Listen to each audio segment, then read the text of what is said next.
inspired by nature, but it's those small things that you see when you you remove yourself from the vastness of what's in your environment. Hi, my name is Cindy Carleton, and I'm a painter that uses natural items to make pigments.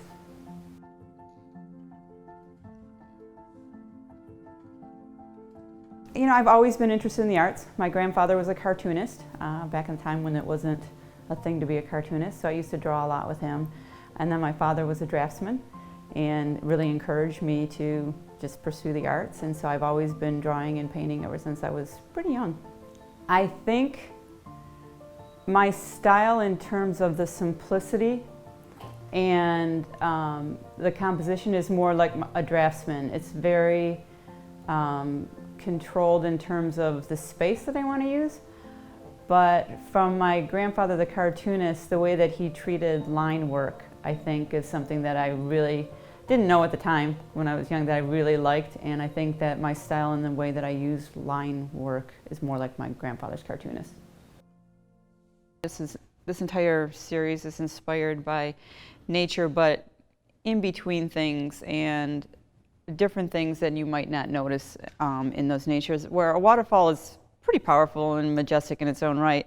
What was really interesting to me is the texture and the small little things that were happening within that waterfall. So I tried to, within the pigments, the way that I treated them and the layering of paints, tried to really get that depth and all the small things that were happening in between the water and behind it and then in the rocks, and really try and capture that small piece in this large kind of waterfall of all those small little things that were happening and very interesting and exciting to me.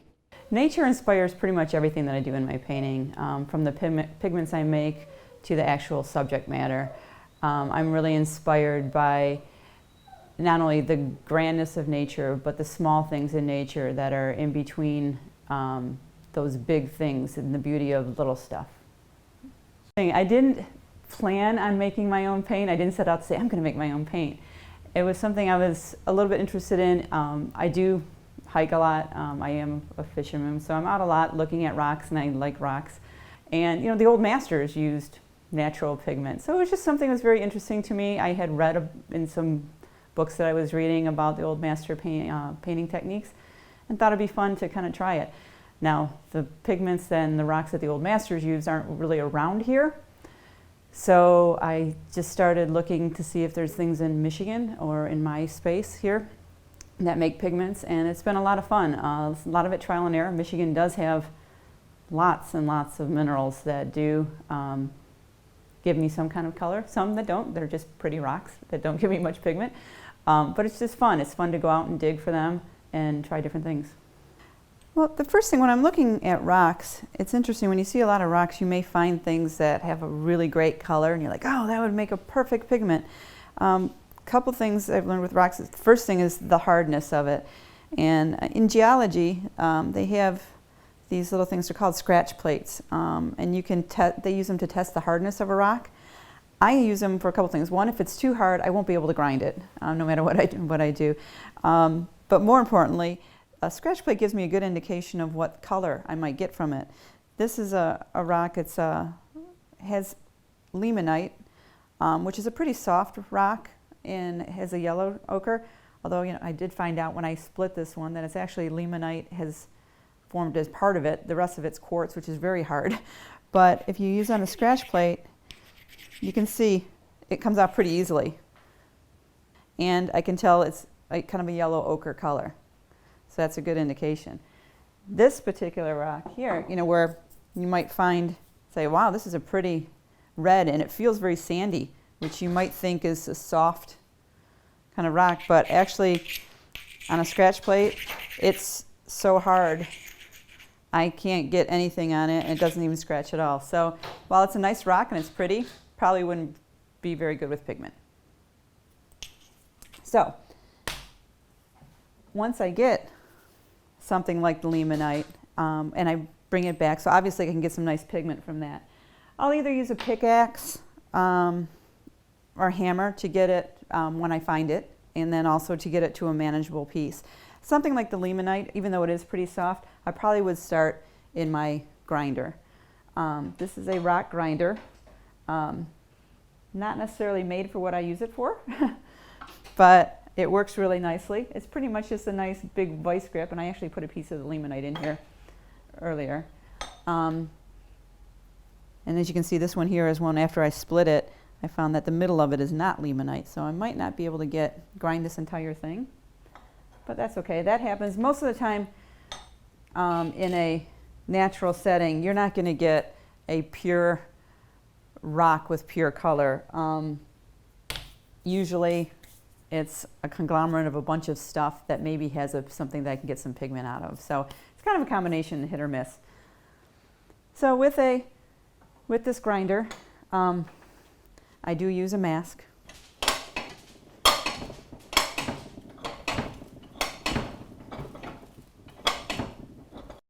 So once I grind in here, this grinder actually will get it pretty fine where I can use it as is, which you can see some of it that we just ground is fine enough where I can make a pigment from this.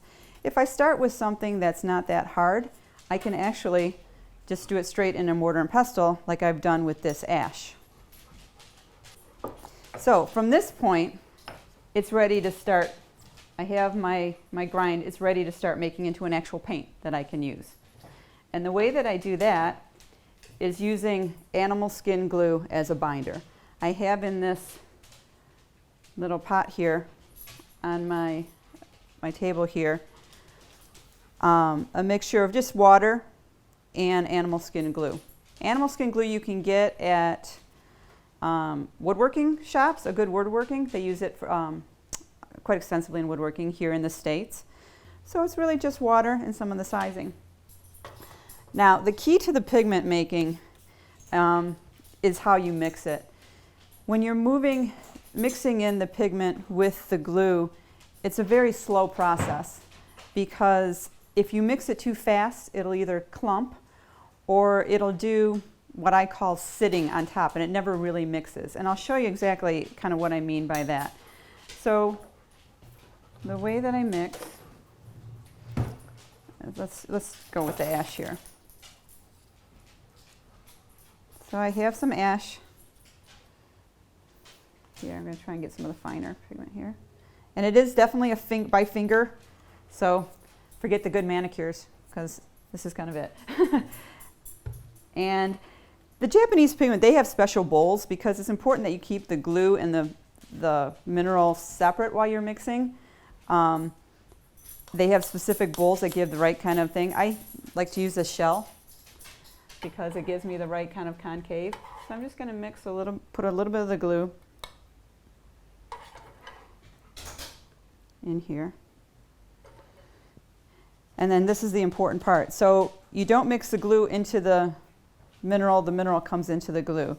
And it's a very slow process with your fingers.